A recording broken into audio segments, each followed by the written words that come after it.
Good afternoon, Facebook folks. Good afternoon, everyone out there. My name is Daryl Brewer. I'm the Economic Development Manager here at the Fort Worth Metropolitan Black Chamber of Commerce, and we're here for another State of Your Business webinar. I'm here with my co-host, the legend, Mr. Bob Ray Sanders, and I would ask Bob Ray if you come on and give us the announcements, if you would. Bob Ray, you there?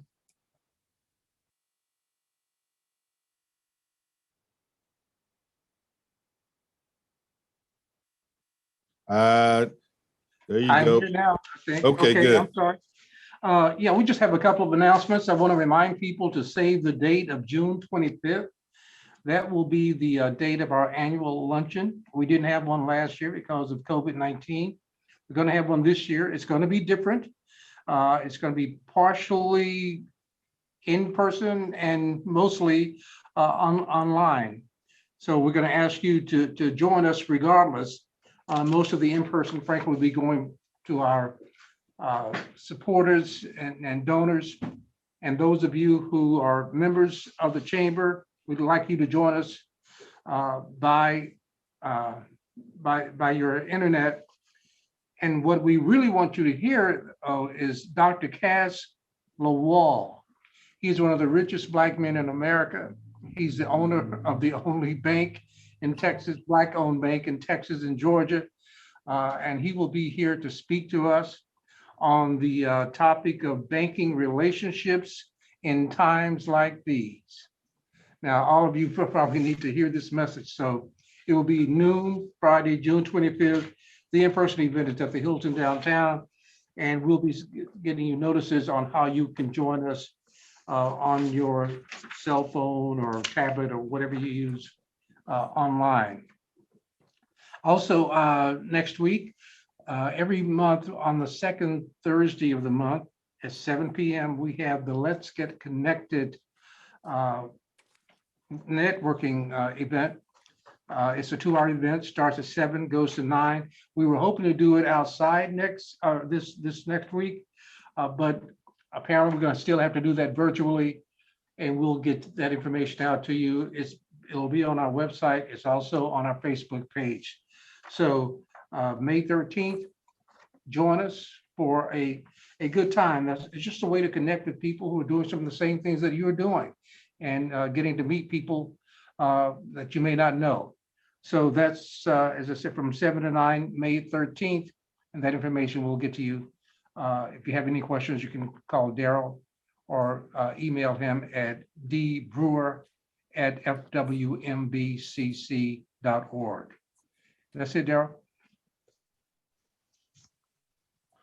All right, Bob Ray. We thank you so much. Appreciate you. Look, I just want to remind you also about the Next Level Entrepreneurship School. We had our first class last month.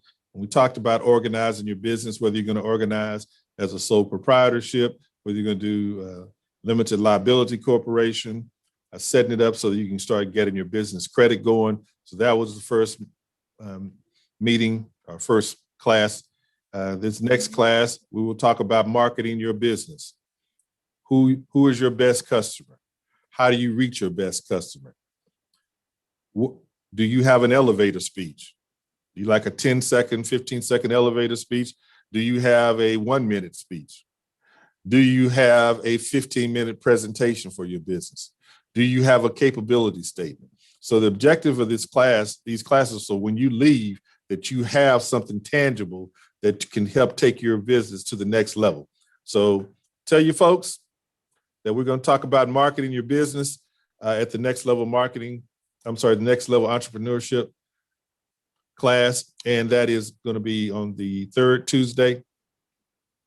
Starts from 6 to 8. It's a 2-hour class, okay? Because we found that you do the little 1 hour, basically you get maybe 40, 45 minutes by the time you get in there and kind of get cooking. And then it's really just such a high level that you don't really go away with something that's really tangible. The next thing I want to make sure that you know about, if you're a restaurant, you're a club, big venue, there's some money out there for you specifically Restaurant Revitalization Fund. You know, it's a Small Business Administration, so SBA.gov, SBA.gov. Again, you can email me and I will forward that information to you at dbrewer@FWMBCC.org. If you'd like to join the Fort Worth Metropolitan Black Chamber of Commerce, we'd love to have you. We need more volunteers to help grow our community economically, because that's what we're about. You can do that by going to our website at www.fwmbcc.org. Click on the membership drop down. You can fill out that information there. And if you have less than 50 employees, that's $200 a year. Can't beat that with a stick. That's $200 annually. And we will unlock the opportunity for networking with business people such as yourself, connecting you with higher level business opportunities. So you will also be on our website, on our directory. That's included.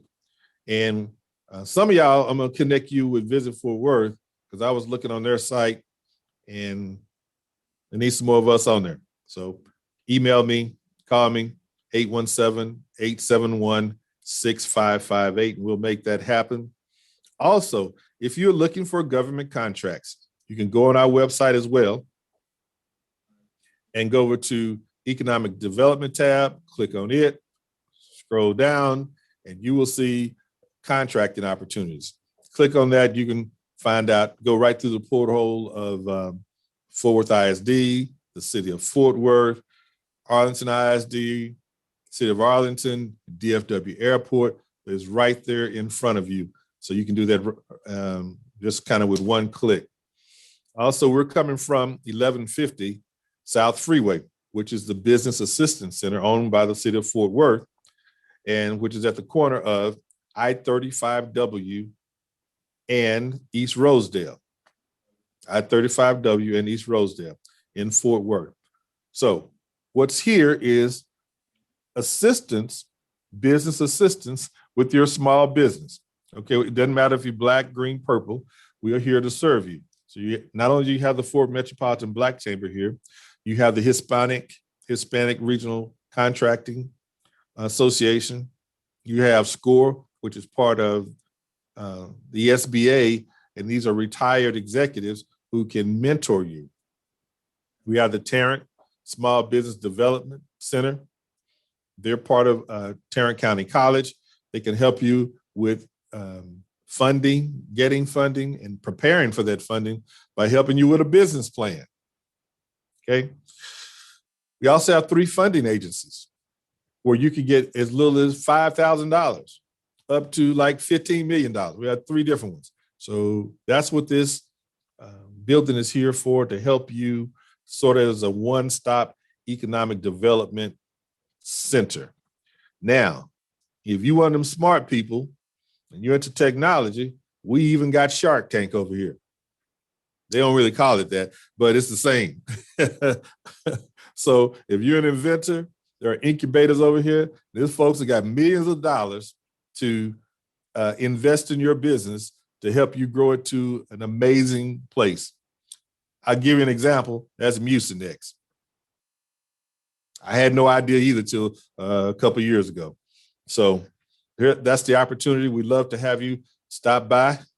Now you're gonna need to set an appointment because we still got the COVID protocols going on. So we're in the phone book, we're in Google. All right, I guess that's all the preliminary information. So with that, we're gonna get to our economic development portion, and it's apropos that we call it that because we're gonna talk about Economic Development 101. And with that, we're going to invite to the microphone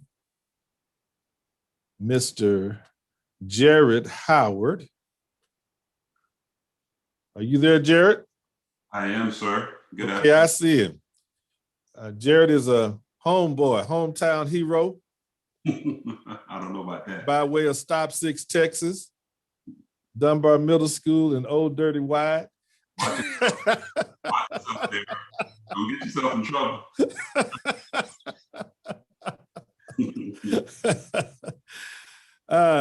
He's employed by Bell Helicopter, and he's in government and public affairs. So without further ado, I want to introduce Mr. Jared Howard. Jared, how you doing? I was doing better until you came from my school, so you better watch yourself. Look, one of your schoolmates told me that. I never heard that before. For those that may not be aware, OD stands for Oscar Dean. Let's be clear. Not Old Dirty. I'm doing well, Daryl. How are you? I'm great. So tell me about it. You're going to talk to us today about economic development. Yeah, so what I believe to be true is that many people hear the terminology and the concept without having a great deal of what it means, a great deal of understanding of what it means, how it applies to them, how they can participate in the process. And so the committee thought it would be good to give kind of an expose of what economic development meant in the context in which you use it at the chamber and organizations like the chamber use it. So that's what we'll talk about for the next couple of minutes. All right. You got a show for us? I do have a presentation. You want to let me share my screen? Yes, sir. Go right ahead. Share my screen. Now, if you see something that you shouldn't be seeing, just pretend like you didn't see it, and we'll go from there. So watch out, people get put in jail sharing their screen. That's why I gave that disclaimer. Let me say first and foremost, good afternoon to your audience, to those that are chamber members and stakeholders. Incredibly excited about the opportunity to talk about this and engage the chamber. I have a strong affinity for the chamber and the work it does, as well as its history, because I, like you, Daryl, am born and raised in the streets of Fort Worth, Stock 6 in particular. And so I support the work that you do, and I applaud the work that you guys are doing. So with that, let's take a deep dive into this. I think, Daryl, you gave me 15 minutes. If I'm good, I'll give you 5 of those back.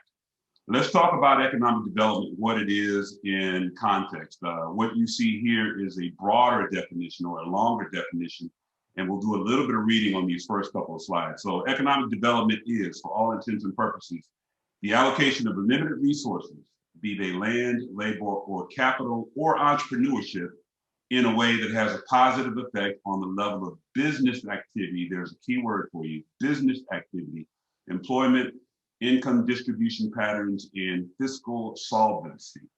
All right, so there's one definition. So it took the liberty of simplifying that a little bit, and what you'll see on the next page is a simplified version. Economic development is an intentional effort. Keyword there is intentional effort by a person, party, or entity to create wealth through the promotion of varied business or commercial activity. Again, the key word there is intentional. And I took a little bit further liberty on the next slide to simplify it even more. Economic development is an attempt to put more money in more people's pockets so they can spend it. That is conceptually at the 30,000 foot level what economic development is. That's what it means when you hear people talk about it. It is an attempt to put more money in more people's pockets so they can spend it. So when we talk about the economic package that President Biden you sent through and the Congress sent through the country a couple of weeks ago, the whole objective of that package was to attempt to put more money in people's hands and to get them to spend it. Because the reality is, when you have an economic downturn like we had in the fourth quarter of 2020 or throughout 2020, quite frankly, people tend to stop spending their money. When people stop spending their money, the economy doesn't move the way it's accustomed to moving. So we'll talk a little bit more about that on the next couple of pages. Often, Daryl, you and I were talking the other day, and we understand that oftentimes community development and economic development are used interchangeably, and they are not synonymous. And so I took a little bit of liberty here to define the two in terms of how we will use them in our discussion today. So economic development is the creation of wealth in which a community benefits. The terms are not mutually exclusive. You can do both. But they're not necessarily synonymous. And community development, on the converse, is any activity intended to make a community a better place to live and or work. And so you can do community development without doing economic development, but you can't do economic development without doing community development. But there's the delta between those two terms for the people that may not be familiar with those terms and how they are used. Am I doing all right so far, Darren? I agree with you. One thing I would say about the community development is that I would add that for all of the members of that community. Absolutely. Because sometimes economic development tends to leave out some folks or some sectors of the community. That's a whole nother conversation that we won't talk about in this. Well, but you are absolutely spot on. You're absolutely spot on. All right, so we talk about what economic development is, the terminology, the concept, the construct of what it is, but how exactly does it happen? Well, Daryl, I'm glad you asked me that question. Generally speaking, economic development specialists or economic developers understand economic to occur in three different buckets. One of those buckets is business creation and or attraction. This is what you see municipalities doing when they are chasing corporate relocations, right? They are trying to attract new businesses in their respective municipality or region. Or you can either attract one that's already existing, or you can create an environment. You were talking earlier about some of the resources at the Business Assistance Center. Those are all there to help create businesses. And so the first component of economic development, the science of economic development, is business creation and or attraction. The second component of that is business expansion. These are businesses that are already existing in your region, in your municipality, or in your city, in your neighborhood, that need to grow or expand, right? And so we'll talk about some of those in a moment. And then the third component is business retention. Now, obviously, if a municipality is pursuing a relocation of a business, that means the business would be leaving a place. And so communities have to be diligent and committed and bullish, quite frankly, about both creating and attracting as well as retaining the ones that are already there. And we'll talk a little bit more about that as we go forward. And Daryl, for the purpose of the audience, I thought I would bring in some of our chamber members and highlight them as we take a deeper dive into those three components. And so the first one is business creation and attraction. So just in the last few years in Southeast Fort Worth, there are a couple of businesses that we all know and love. If you don't know them and love them, if you will give them an opportunity, you will know them and love them. Those are Smokeaholics by our friend Derek, and Black Coffee by our friend Mia over on Rosedale. They are doing bonkers. They're doing some really incredible things. Happy to see their success in Southeast Fort Worth. Those are businesses that were created. Those are relatively newly created businesses. I know Derek had a food truck before, but in terms of having a standalone location, Derek has only been there probably about 18 months, if I'm not mistaken. And Mia has been there less than a year, maybe right at a year, maybe a little bit more than a year, but they're relatively newly created businesses on the small business scale. And on the large business scale, I don't know how many of your constituents have been able to see it yet, but they just built a beautiful arena over in the cultural district, Dickey's Arena. Now, to be clear, Dickey's does not own that arena. Dickey's paid for the branding rights to have their name on the arena. The city is the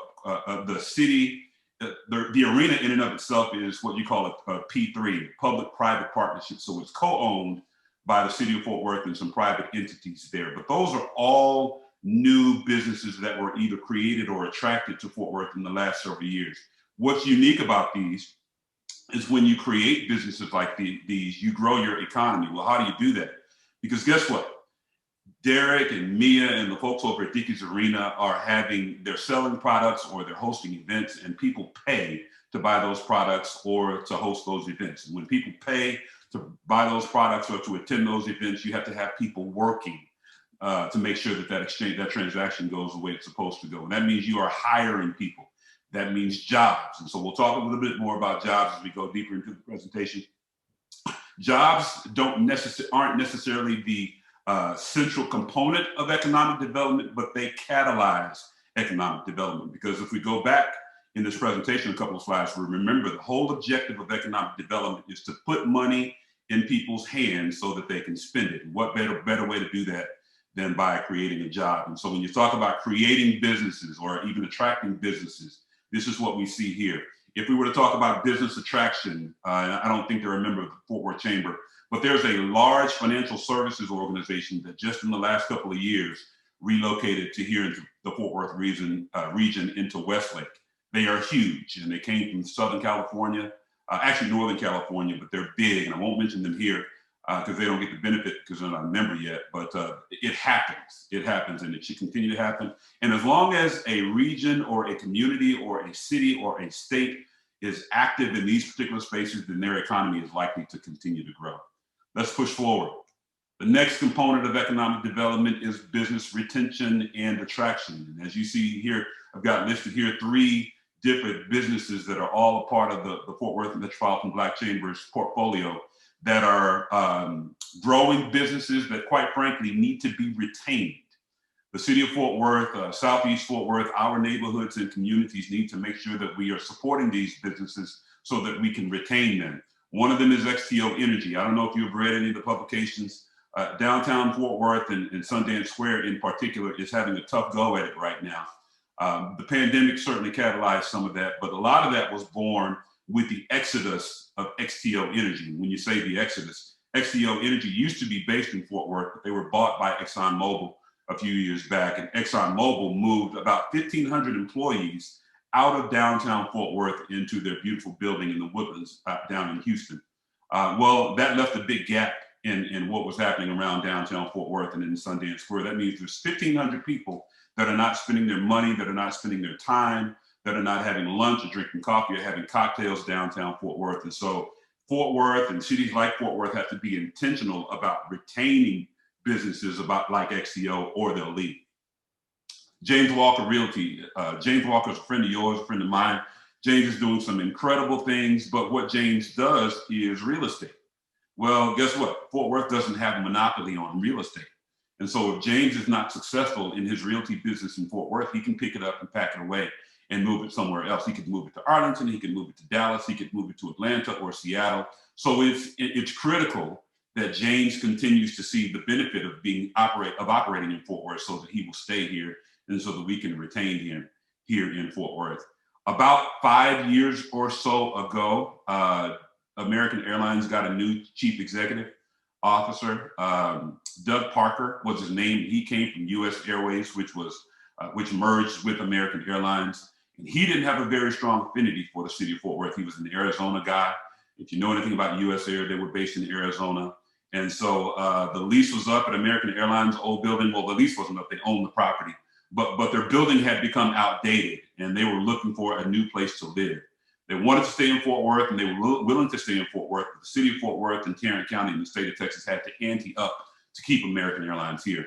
And maybe another example of that that might resonate with your audience is the Texas Rangers. A few years back, we all know that they built a new stadium on the heels of a stadium that was only 20 years old. Well, the reason that they built that stadium was because Arlington wanted to keep them because they helped drive the Arlington economy.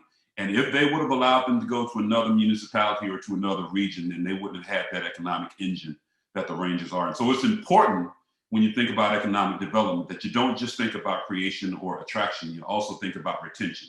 And these are 3 examples of that here in Fort Worth of 3 of our Black Chamber members. And then the last component of that is expansion. These are companies that are already doing really, really well and growing. And so it's important that we continue to support them so that they continue to do well and so that they continue to grow.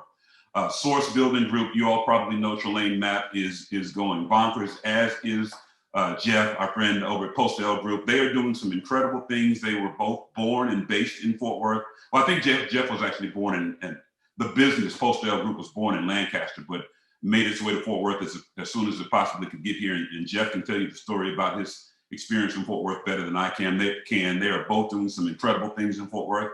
And then my employer, Bell Textron, is probably seeing its best days right now and will into the foreseeable future. And so it's important that we land businesses like these so that when they are based here, they are best here and they grow here. And so when they grow and they hire people and they put more money in people's pockets so that they can spend it. And when that happens, our economy grows. And so those are the 3 components of economic development. We're talking about creation and attraction. We're talking about retention, and we're talking about expansion. So how do they work together? And I'm about to close this presentation because I don't want to go too long, Daryl. What happens when there is increased activity in the economic development space? Well, I kind of built a trajectory or continuum here. And none of these are necessarily a starting point, as we'll see on the next slide. But let's just say that we're going to start with jobs, because that's what you hear used oftentimes when you talk about economic development. Because generally speaking, economic development does result in the production of jobs. And so let's say we start with jobs. Jobs, people have jobs, that means people have money, right? When people have money, that means people spend their money. When people spend their money, they generate tax revenue, right? When there is tax revenue generated, that means the municipality or the state or the governmental organizations can actually make investments like the ones that we need here in Fort Worth, like public transportation, right? When they make those investments, then the quality of place improves. That means the quality of the place in which you're living improves. And when the quality of place improves, guess what? You have happy people.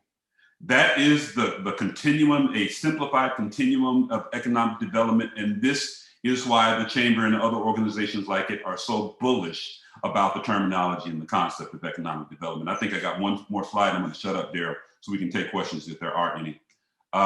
So the economic development cycle, there are essentially multiple components to the cycle, but I highlighted three here: jobs, money, spend. Jobs, money, spend. When people have jobs, people make money, people spend that money. And then it starts all over again. You have more jobs, you have more money, you have more money, you have more spending, you have more spending, you have more jobs. Let me state this and I'll shut up. At any point in the cycle or on the continuum, there can be an infusion of any of these things and the economy will grow. So if there's an infusion of money, people will spend. If there's an infusion of spending, people will have jobs. If there's an infusion of jobs, people will have money. So it doesn't necessarily matter where you start on the cycle. The cycle is a perpetual one as long as we infuse these things into our economy. Our economy, both on the local, state, and federal level, will grow. That's all I got. That's Economic Development 101. I am open for a few minutes for questions, comments. I hope no one throws any digital darts at me. I hope I didn't say anything wrong or misrepresent anybody, but I'll turn it back over to you, Darryl. All righty, Dighty. Well, we appreciate that that short lesson. And I'm gonna hand it over to the legend, Bob Ray Sanders, so he can grill you a little bit if he has any questions or questions from the audience. And by the way, remember, if you have questions, if you're in the Zoom, you can place your questions in the Q&A section or in the chat section on Zoom. If you're on Facebook, you can post your question in the comments section, and we will read your questions aloud and answer them aloud. Okay, Bob Ray.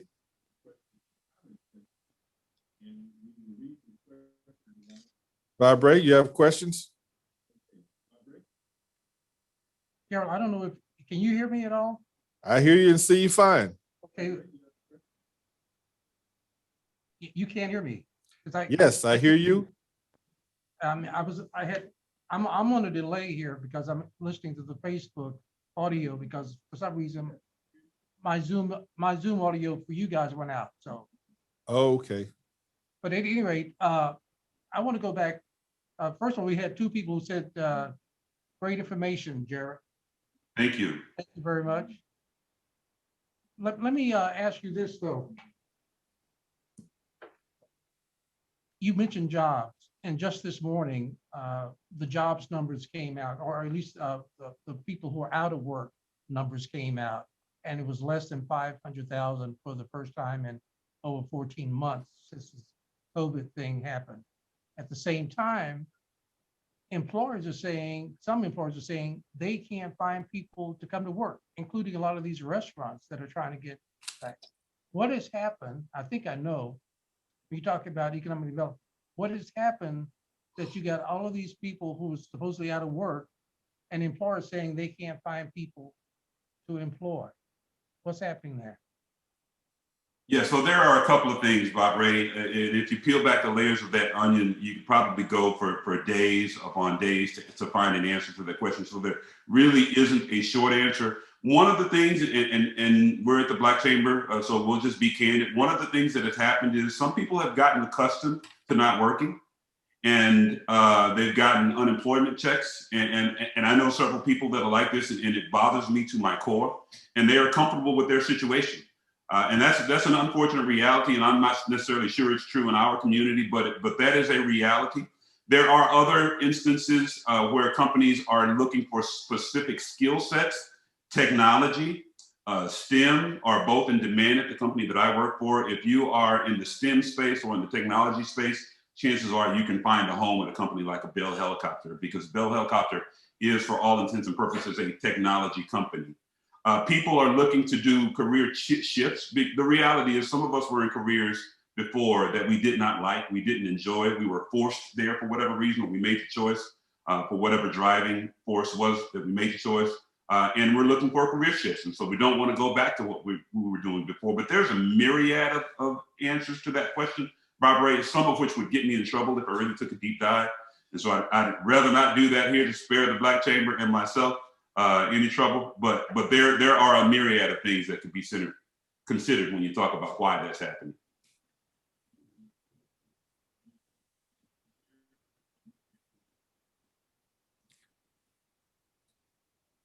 Okay, and you mentioned, Jared, some Black businesses that are doing very well. A couple of them just got started a little over a year and a half ago. A couple of them got started 5 years ago, and they're doing very well and in construction. But there is a problem, and always has been, as you know, as this chamber knows. For some reason, Black businesses are still having a hard time getting that push to get started, and then even last for 6 months, let alone for a year and a half or 5 years. How do we change that? I mean, and again, I've been asking this question for 40 years, so. Let me that's a great question, Bob Ray. Let me say this, let me issue this disclaimer before I answer your question. This is not at all to discredit or minimize the significant work into making companies like Source Group or Black Coffee or Smokeaholics or Postdale Group happen. Those folks did a lot of work, and I've had the benefit of watching them grind for several years in order to make that happen. But timing is important.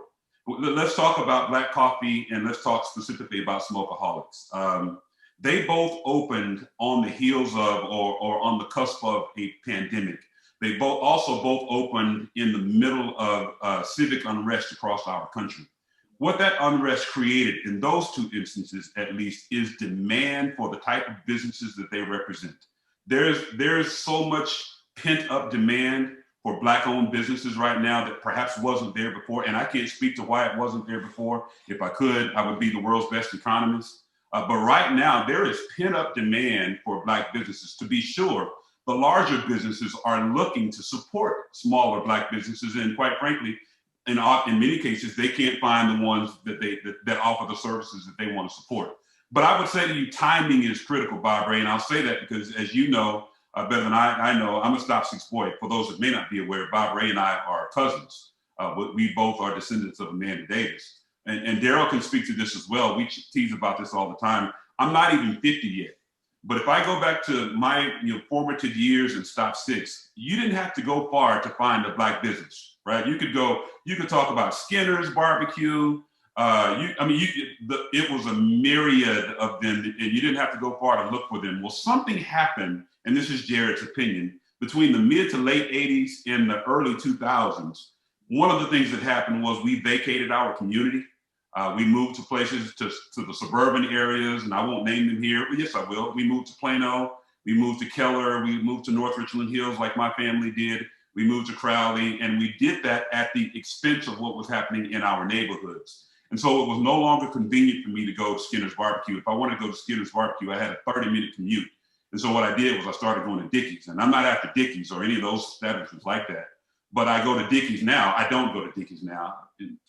I would go, a person like me might go to Dickey's now because he or she has to go 30 minutes to get to his Skinner's. And so we vacated our community, Bob Ray, and when we vacated our community, the backbone of those businesses vacated with it.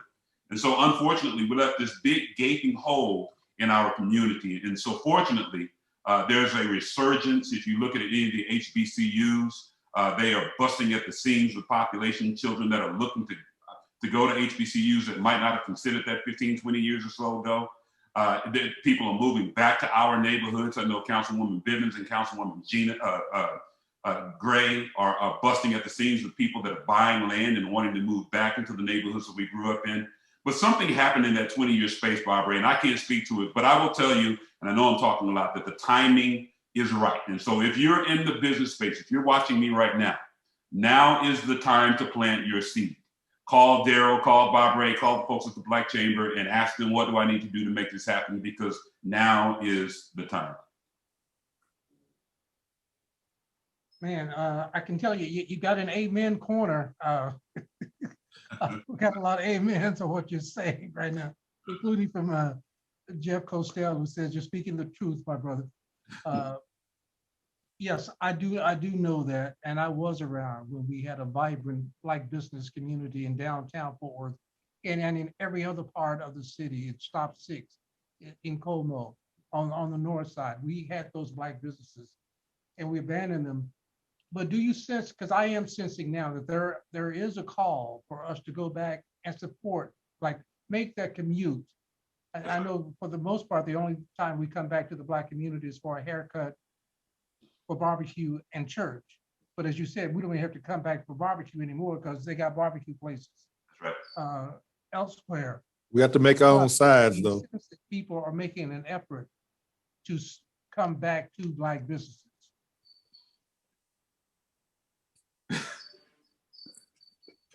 That delay.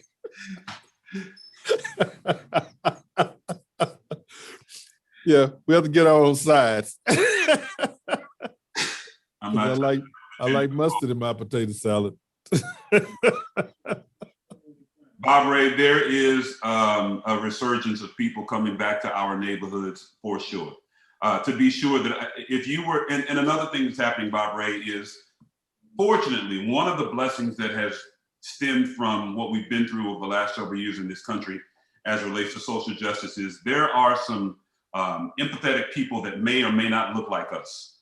And they are being intentional about coming and supporting those businesses because they understand the paradigm has shifted. But we can't be reliant on any particular demography. And this is why Mia will tell you, Trelane will tell you, Jeff, who's on the call, will tell you, Derek will tell you that they're not necessarily looking for an exclusive Black support base. They will sell barbecue or coffee or build homes or buildings to whoever comes and knocks on their doors. And it's unfortunate that we have to be reliant upon other people, but we do. And the reality is the paradigm has shifted now. And so other people are coming from their communities to go get some of Derek's ribs. Other people are going to Rosedale to get a cup of coffee, some Black coffee, because they understand the dynamic there. And quite frankly, they want to be a part of the solution. So we have to do the same thing, and we have to be intentional about making that choice. We have to be willing to go make a 30-minute commute to go get coffee for Mia over in Rosedale. Yes, we do. Wait, let me correct you because Mia be calling here. She's on Vaughn, not on Rosedale. She's near Rosedale, but she's actually on Vaughn Boulevard.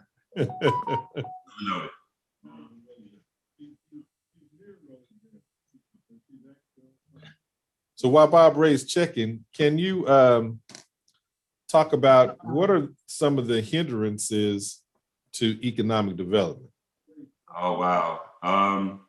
Capital, so a lot of the people watching us right now probably have an incredible business idea that would do some incredible things in our community or beyond our community, quite frankly, because I don't want all of the Black businesses to only plant their flag in Southeast Fort Worth. I don't want to put them in Keller and Plano and everywhere else. But access to capital.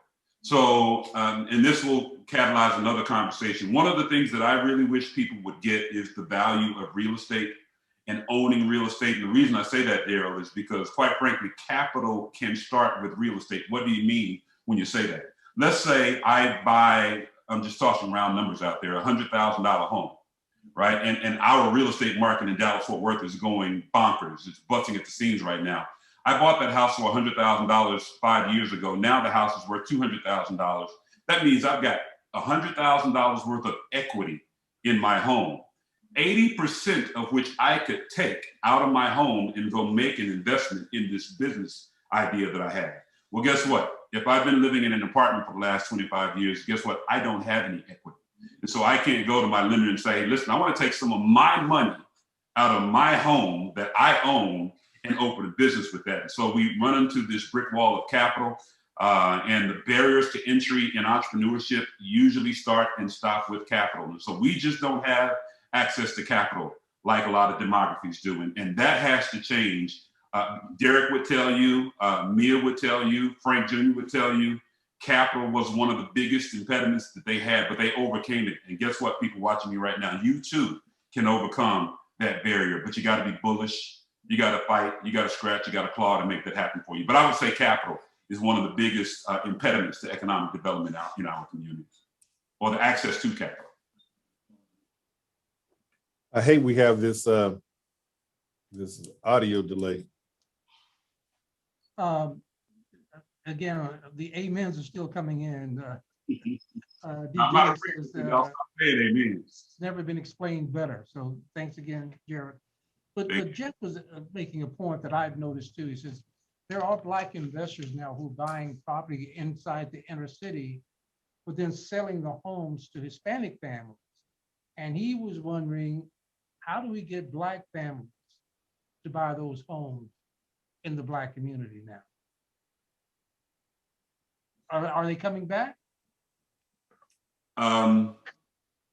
You know, I think there's a little bit of a gap in terms of education in the Hispanic community and the African-American community. And what I mean when I say that is, I think that the Hispanic community, many of which, not all of which, but the Hispanic community includes many people who have migrated to Texas or to the United States from Mexico. And so this is a huge opportunity for them.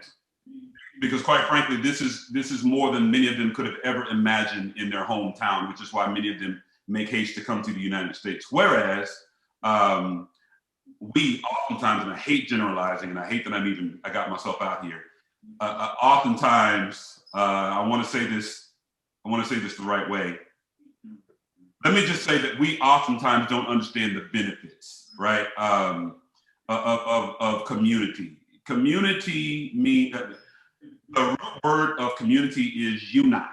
By the way, you know what unite means. That means one, right?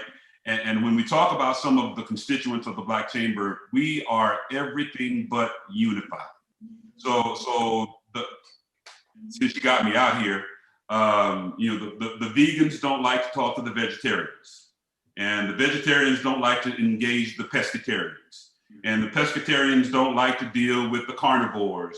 And we create these factions of ourselves, and people, generally speaking, want to be around people that are similar to them. And I know I'm oversimplifying that, but it's the reality. And we don't have the type of unity in the African American community that we once had. And the byproduct of that is it's difficult for us to make the choice to come back and be a community. There's that word, community, community. It's difficult for us to be that, because we don't have a great deal of unity in our efforts. And I don't know why we don't have that unity. I don't know how to catalyze or how to get back to that unity, but that's the thing that we lack. And that is why we're not buying property from people like James Walker and using people like Jeff Postel to build these homes for ourselves.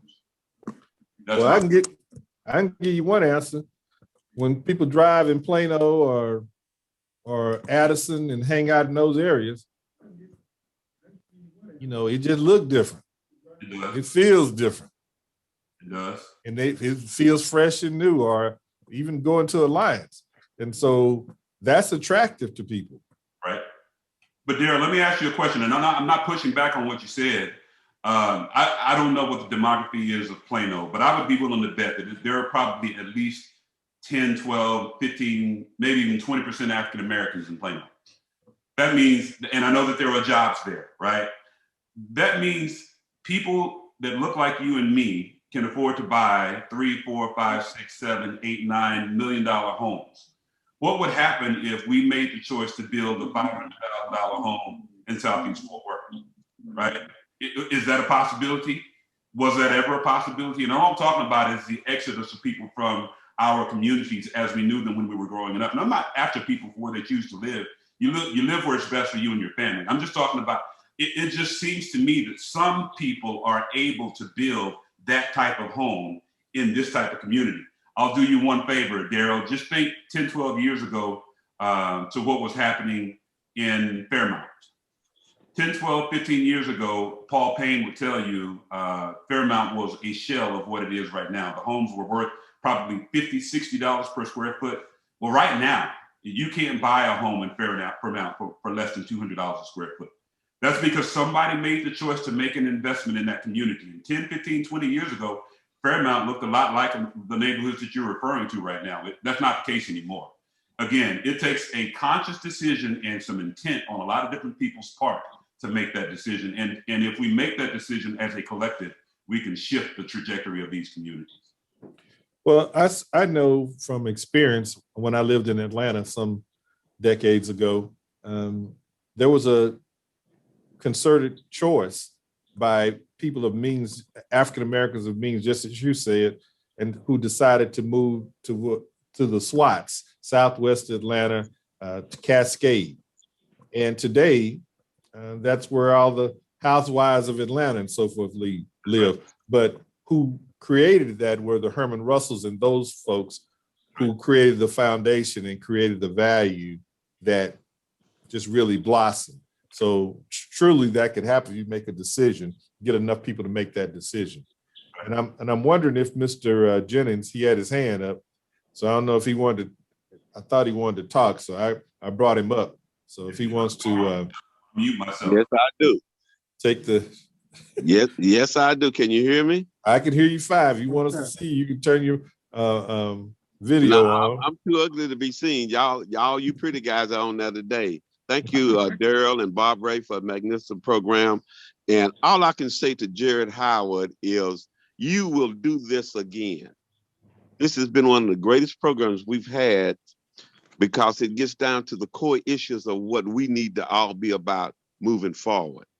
And I appreciate what you said. I know you've tried to hold back on some things, but now ain't the time. And you got the energy and the time, and you get with the folks that you know, and you're talking about them. And some of those homes need to be built in South and East Fort Worth. They really do.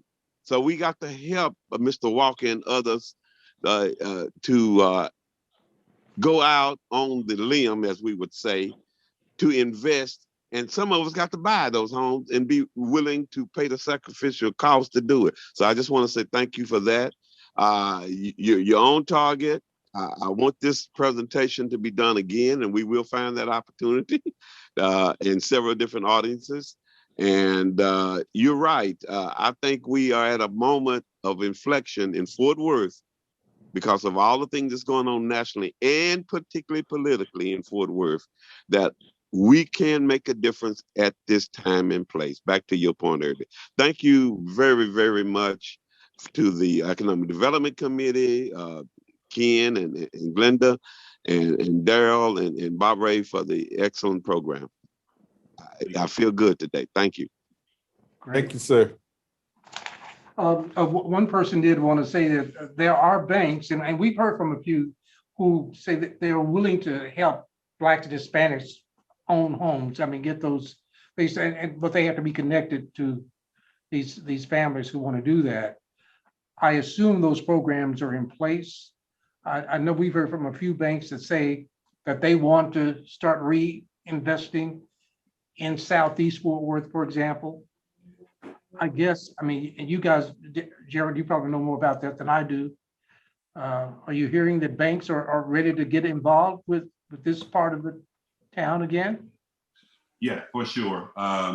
Banks are busting at the seams to invest in these communities, both on a residential level and on a commercial level. And I would encourage any of the audience right now or the future audience to go and Google Community Reinvestment Act Banking. Community Reinvestment Act Banking, and that will help you understand not only are banks interested in catalyzing development in these neighborhoods, but they're obligated by our federal government to do so and to leverage some of those resources that are readily available. But the answer is yes. Banks recognize it. The reality is if enough people, Bob Ray and Daryl, plant their flag on the historic South Side and build homes or improve homes that are already there, in 2, 3, 4 years, those homes will probably double in value, but the investment has to be made. And so banks recognize that, and banks want to win, because quite frankly, if you make the investment, if a bank makes the investment or helps you make the investment, and for whatever happens, their investment is secure. Even if you were to default on your loan, the property is worth double what they lent you for it. So it's a good time for banks to be investing in communities like that in Southeast Fort Worth and other parts of the city. So yes, absolutely correct. Great. Jared, that's all the questions I have. Well, actually, we're at about 5 minutes left. So it's a good time to put a pin in it. And Jared, we appreciate you. We want to give you an opportunity to have any closing remarks you'd like from this section. No, I just want to say thank you to the Black Chamber, to Mr. Jennings, to you, Daryl, Bob Ray, to Ken and Glenda for giving me the opportunity. I don't know why they asked me to do it, but I did. I hope I didn't blow it, but thank you guys. Thank you so much. Well, they knew you do an excellent job that you did. So we appreciate you for coming on. And thanks to Glenda and Ken for grabbing you and putting you up front. We appreciate everything. Thanks a lot, Jared.